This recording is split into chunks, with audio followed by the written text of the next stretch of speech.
warahmatullahi wabarakatuh. Selamat pagi. Perkenalkan, nama saya Wirasmi Wardani. Saya dosen pada jurusan Manajemen, Prodi S1 Manajemen, Fakultas Ekonomi dan Bisnis Universitas Mula Warman.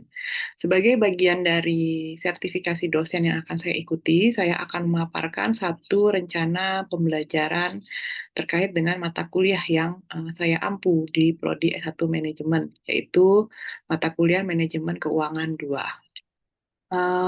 Mata kuliah Manajemen Keuangan 2 ini merupakan mata kuliah lanjutan dari Manajemen Keuangan 1. Yang mana pada mata kuliah ini akan memperkenalkan pada mahasiswa itu pengetahuan mengenai proses pengambilan keputusan dan juga dampak yang ditimbul atau yang muncul karena diambilnya keputusan tersebut. Sehingga di sini mahasiswa itu diharapkan dapat memahami lebih dalam terkait dengan materi-materi dalam keuangan. Jika keuangan 1 itu lebih bersifat dasar, maka pada manajemen keuangan 2 ini lebih bersifat spesifik dan lebih dalam membahas mengenai materi keuangan.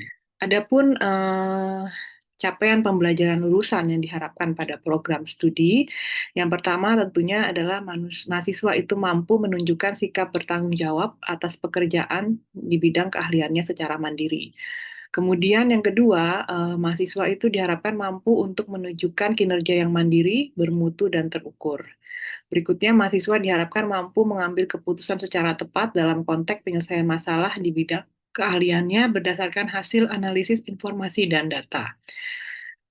Kemudian mampu menyelesaikan masalah rutin manajemen dan juga fungsi organisasi dengan kaidah yang berlaku. Dan yang terakhir, diharapkan menguasai konsep teori dalam ilmu manajemen dan menerapkannya dalam berbagai tipe organisasi, baik bisnis maupun non-bisnis. Adapun capaian pembelajaran mata kuliah yang diharapkan pada mata kuliah Manajemen Keuangan 2 ini ada sebanyak 14 CPMK, yang mana nanti akan setiap CPMK ini akan masuk ke dalam satu pertemuan. Mata kuliah ini memiliki bobot 3 SKS dan dirancang dalam 16 kali pertemuan. 14 kali pertemuan tatap muka, baik offline maupun online, satu kali UTS dan satu kali UAS. Pada pertemuan pertama di sini terkait dengan JPMK 1, di sini mahasiswa diharapkan dapat memahami penilaian surat berharga jangka panjang. Kemudian pada pertemuan kedua, di sini mahasiswa diharapkan dapat memahami resiko dan return pada investasi aset. Di pertemuan ketiga, mahasiswa dapat memahami rasio keuangan secara menyeluruh, gitu ya, meliputi rasio misalnya likuiditas, solvabilitas, aktivitas, dan juga rentabilitas. Kemudian di pertemuan keempat, di sini mahasiswa diharapkan dapat memahami aliran dana dari dalam kas, gitu ya. Jadi kemudian juga yang pertemuan kelimanya itu memahami berbagai jenis aliran kas dalam suatu proyek. Di pertemuan keenam, mahasiswa diharapkan dapat memahami teknik dalam penganggaran modal seperti payback period, kemudian net present value, internal rate of return, gitu ya. Kemudian di pertemuan ketujuh, mahasiswa itu diharapkan dapat memahami investasi pada efek, gitu ya, obligasi, kemudian saham preferen dan juga saham biasa. Di pertemuan ke-8 itu adalah UTS. Di pertemuan ke-9, mahasiswa itu diharapkan dapat memahami biaya modal dan struktur modal. Jadi di sini tentunya akan membahas mengenai teori-teori dalam struktur modal, juga kemudian juga menghitung berapa sih struktur modal yang optimal. Kemudian di pertemuan 10, di sini mahasiswa itu diajari terkait dengan leverage operasi dan juga keuangan. Di pertemuan ke-11, mahasiswa itu diharapkan dapat memahami mengenai break-even point. Di pertemuan ke-12, ini mahasiswa belajar mengenai kebijakan-kebijakan atau keputusan-keputusan yang diambil oleh perusahaan, seperti kebijakan dividen, pemecahan saham, dan pembelian kembali saham. Kemudian di pertemuan ke-13, di sini mahasiswa itu diharapkan akan memahami pasar modal beserta seluruh aspek yang terdapat di dalam pasar modal. Di pertemuan ke-14, di sini mahasiswa itu diharapkan dapat memahami mengenai leasing, dan di pertemuan ke-15, di sini mahasiswa akan mempelajari mengenai bentuk-bentuk restrukturisasi perusahaan seperti merger dan akuisisi, kemudian juga leverage buyout, dan lain-lain. Kemudian di pertemuan ke-16 adalah UAS. Ada beberapa referensi yang menjadi referensi utama adalah James Van Horn dan John Markowitz terkait dengan Fundamental of Financial Management, dan juga Brigham dan Houston itu juga Fundamental of Financial Management. Referensi pendukungnya ada Sutrisno, Manajemen Keuangan, Teori, Konsep, dan Aplikasi. Dan tentu saja ada terdapat jurnal-jurnal dan case study yang berusaha untuk selalu diupdate dalam setiap tahunnya gitu ya, sehingga mahasiswa juga mendapatkan uh, jurnal-jurnal dan juga case study yang relevan dan yang juga bisa untuk mereka lakukan analisis. Kemudian untuk penilaian ini ada afektif, yaitu meliputi dari kehadiran dan juga keaktifan peserta di kelas yaitu 10%, studi kasus 25%, tugas 25%, UTS 15%, dan juga UAS 25%. Dalam setiap pertemuan itu tidak selalu ada tugas atau studi kasusnya, tetapi untuk seperti misalnya pada pertemuan-pertemuan yang ada perhitungannya seperti misalnya menghitung bagaimana struktur modal yang optimal atau bagaimana menghitung break even point, kemudian misalnya bagaimana uh, menghitung biaya modal. Di situ mahasiswa itu akan diberikan penugasan, kemudian untuk seperti hal-hal yang lebih sifatnya itu tidak menghitung atau sifatnya itu lebih teoritis dan juga banyak jurnal pendukungnya, seperti misalnya keputusan-keputusan yang diambil oleh perusahaan, seperti keputusan dividen atau misalnya keputusan terkait dengan pemecahan saham atau misalnya merger dan akuisisi, maka di sini mahasiswa akan diberikan jurnal dan juga case study gitu ya untuk mereka bisa menganalisis bagaimana perusahaan itu pada akhirnya akan mengambil keputusan yang mana tentunya kalau di keuangan itu adalah terkait dengan seperti misalnya dalam dividen itu apakah keputusan dividen itu bisa meningkatkan misalnya nilai perusahaan. Baik, demikian pemaparan saya mengenai RPS Manajemen Keuangan 2. Berikutnya saya akan melampirkan video pengajaran di kelas Manajemen Keuangan 2 terkait dengan kebijakan dividen. Nah, pada materi kebijakan dividen di sini diharapkan mahasiswa itu bisa memahami gitu ya bagaimana sih perusahaan atau dalam hal ini manajer keuangan itu bisa mengambil keputusan apakah laba yang diperoleh oleh perusahaan itu akan dibagikan dalam bentuk dividen atau akan ditahan dalam bentuk laba ditahan untuk digunakan sebagai modal untuk investasi kembali seperti itu. Nah, kemudian untuk bentuk perkuliahannya pada kebijakan dividen ini bentuk perkuliahannya adalah ceramah, gitu ya. Kemudian untuk tugasnya mereka akan diberikan tugas terkait dengan uh, keputusan dividen pada perusahaan yang bisa akan mempengaruhi nilai perusahaan. Mereka akan mengerjakannya secara kelompok, kemudian menganalisisnya dan akan mengumpulkan tugas tersebut. Demikian, terima kasih. Wassalamualaikum warahmatullahi wabarakatuh. Waalaikumsalam warahmatullahi wabarakatuh. Selamat pagi dan salam sejahtera buat kita semua ya. Hari ini kita akan memasuki pertemuan kelas untuk mata kuliah manajemen keuangan itu di pertemuan 9. Baik, sebelum kita mulai, mari berdoa, mohon agama dan kepercayaan masing-masing, berdoa dimulai. Baik, berdoa selesai. Oke, jadi kalau kita flashback sedikit gitu ya ke mata kuliah manajemen keuangan gitu ya. Jadi kan di keuangan itu kan tentunya belajar tentang bagaimana kita itu kan mengatur ya. Apa yang diatur? Punya uang gitu ya. Sudah semester apa ini? Oke, uang kan yang diatur adalah uang. Nah, dalam manajemen keuangan itu kembali lagi tujuan awalnya itu adalah untuk untuk memakmurkan pemegang saham gitu ya, dan juga ujung-ujungnya adalah untuk meningkatkan nilai dari perusahaan gitu ya. Nah, sehingga ada beberapa keputusan penting kan dalam perusahaan itu terkait dengan manajemen keuangan gitu. Yang pertama itu adalah bisa memperoleh pendanaan, gitu ya. Jadi sini yang pertama adalah keputusan terkait dengan pendanaan. Kemudian yang kedua itu adalah bagaimana perusahaan itu bisa menentukan atau melakukan investasi, gitu ya, sehingga ada keputusan investasi. Dan yang terakhir, gitu ya, ketiga, ketika perusahaan beroperasi dalam satu periode kegiatan tahun misalnya, gitu ya, pasti kan di akhir tahun perusahaan itu akan mendapatkan hasil kan dalam bentuk adalah keuntungan. Nah, keuntungan yang diperoleh oleh perusahaan itu bisa untuk digunakan untuk dua hal, ya. Yang pertama adalah terkait dengan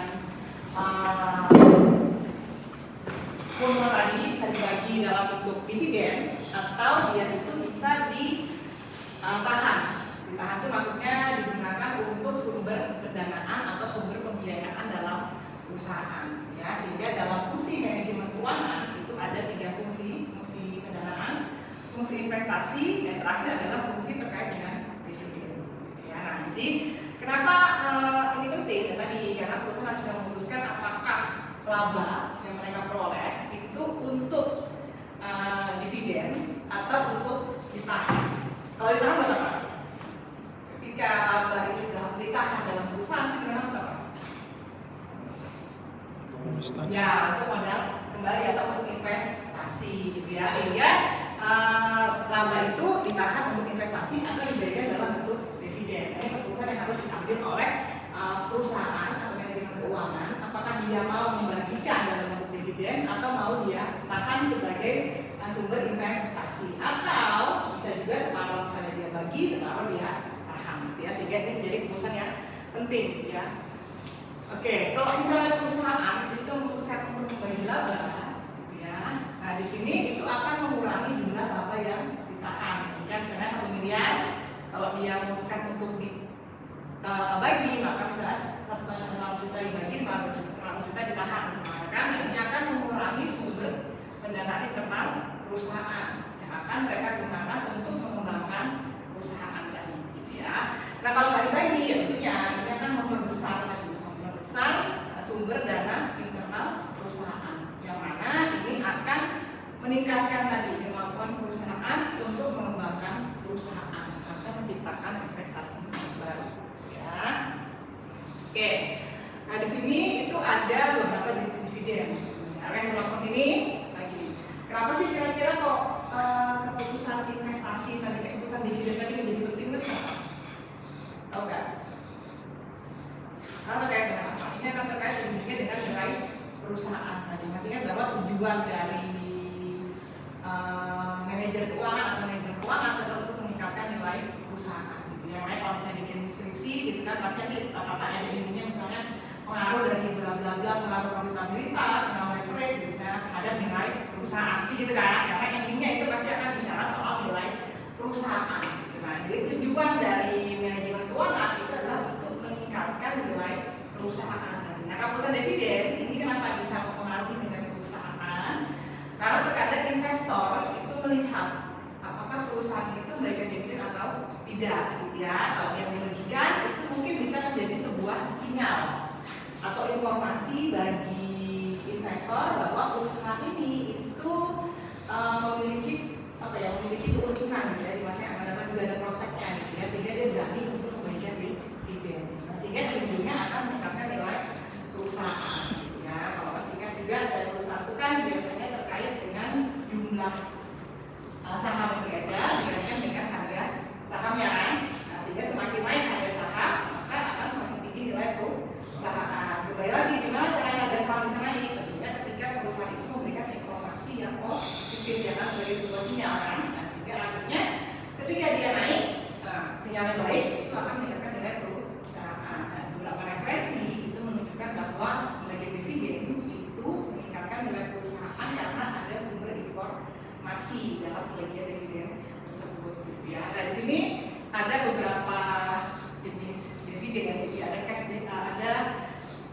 dividen. Saya kan dividen dalam bentuk uang kas, gitu ya. Walaupun mungkin nilainya kecil, misalnya 100 atau 150 per lembar saham, gitu ya. Nah, tapi ketika dividen di depan, ketika kita membayarkan dividen cukup tinggi, itu akan menurunkan laba yang ditahan, sehingga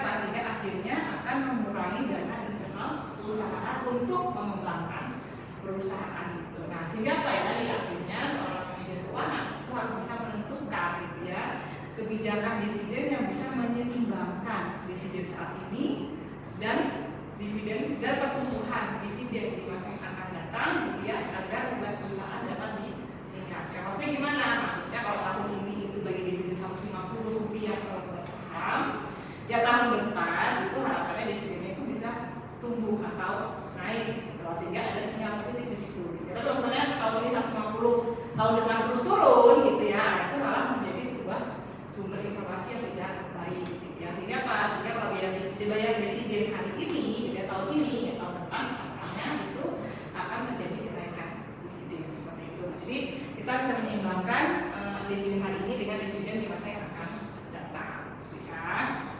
Oke, kemudian ya sama kebutuhan untuk melunasi hutang. Ya, semakin banyak hutangnya, semakin besar hutangnya, tentunya perusahaan akan memprioritaskan untuk membayar hutang, ya, sebelum dia membayar dividen. Sehingga tingkat hutang itu akan bisa memperkecil nilai dari dividen yang diberikan, ya. Kemudian yang berikutnya adalah terkait dengan ekspansi atau rencana pengembangan perusahaan. Ya, kalau perusahaan itu perlu untuk memperluas perusahaan, ya, maka dia akan memiliki atau membutuhkan dana yang cukup besar.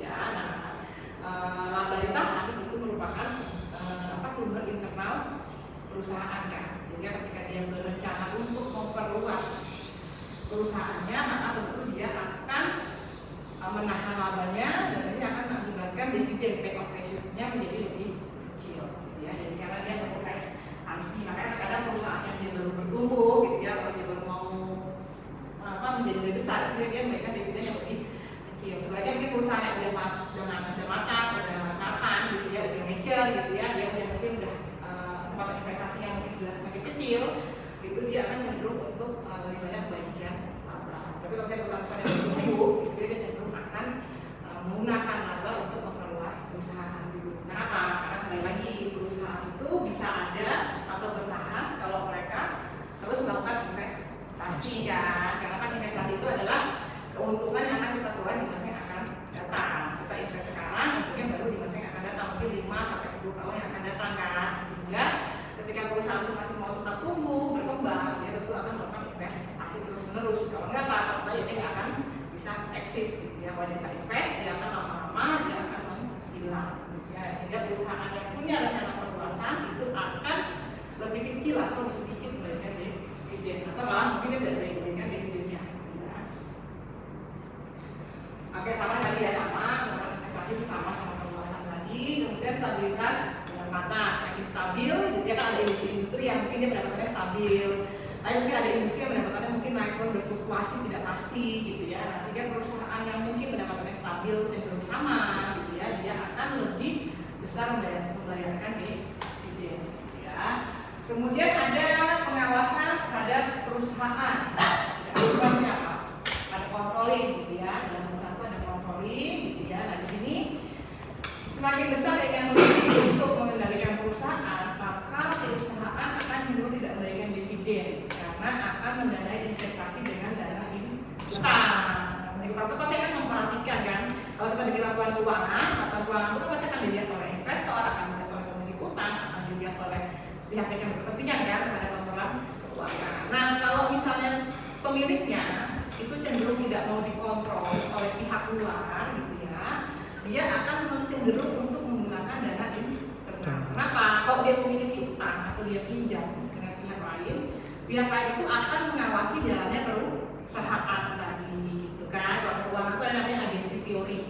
Nah, teori keagenan itu kan bunyinya ada perbedaan kepentingan antara pemilik perusahaan dengan manajer, gitu ya. Nah, sehingga kadang-kadang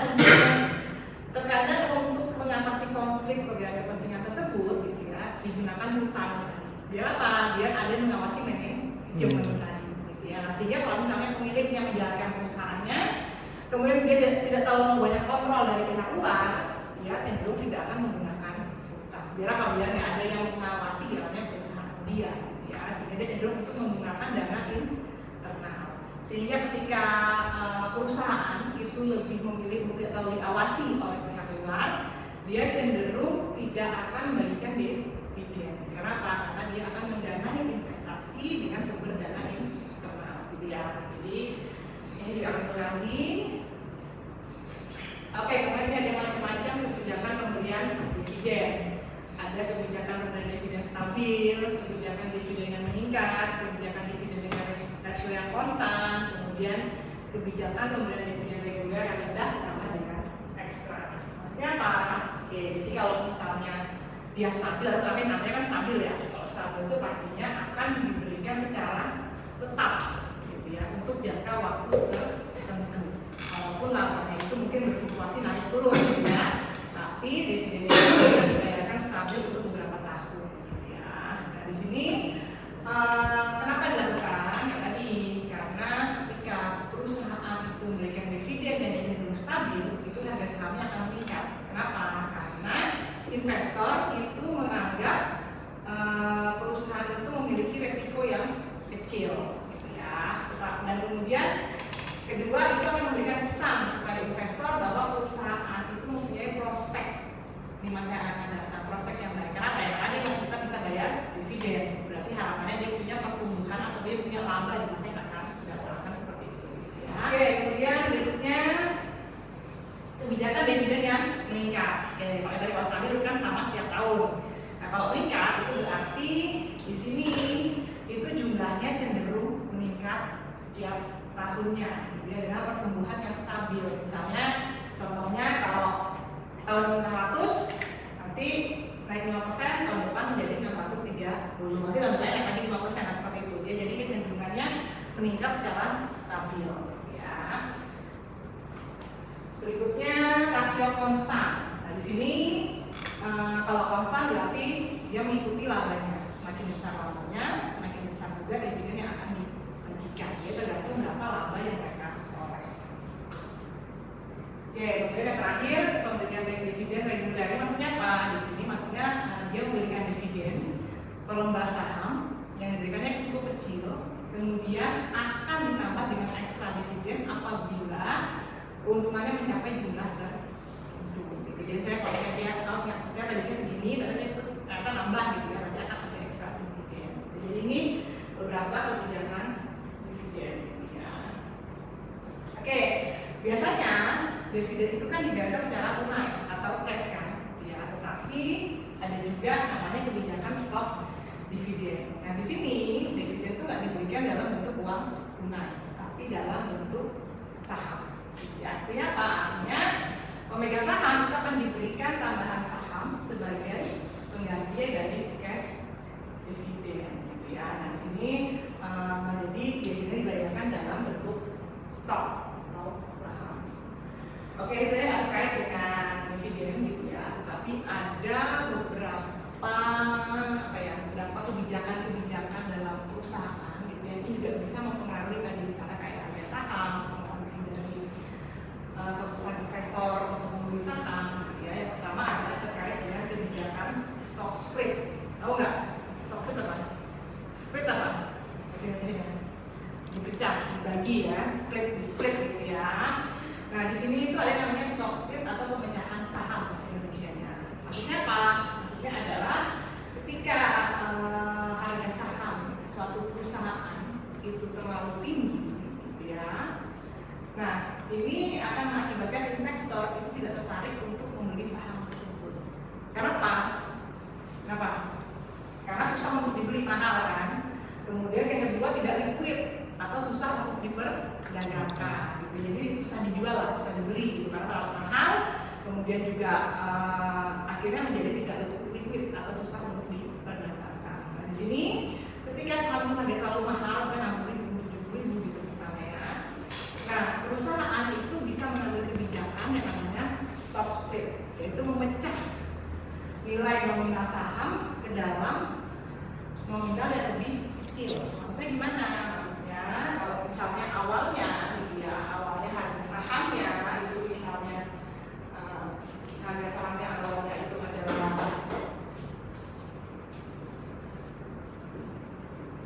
60.000 gitu ya. Kemudian setelah itu dia mau di split 1 menjadi 2 ya. Nah, berarti nama itu jadi berapa? 30. Jadi 30. Nah, jadi 30.000 ya. Nah, ini harganya menjadi 30.000. Awalnya ketika investornya itu punya satu lembar saham seharga 60.000, sekarang dia punya 2 lembar saham lembarnya. Kekayaannya berapa? Kalau misalnya dia kan dia 60.000 di hari satu, 60.000. Kemudian misalnya dia punya, dia punya 50 lembar, dia punya 100 lembar, ya. Berapa jumlah harga sahamnya? Kekayaannya berapa? 10 juta. 6 juta kan? Nah, ketika harga yang dari 30.000 gitu ya, tadi dari 100 lembar jadi tidaknya jadi 200 lembar kan jadinya. Nah, berarti awalnya itu 30.000 itu menjadi dia punya 200 lembar. Berapa? 6 Tetap 6 juta rupiah. Nah, sehingga stock split itu tidak akan menambah kekayaan para pemegang saham. Karena apa? Karena endingnya dia tetap punya 6 juta rupiah. Yang bertambah apa? Yang bertambah adalah lembar sahamnya. Dan yang berkurang adalah nominal sahamnya.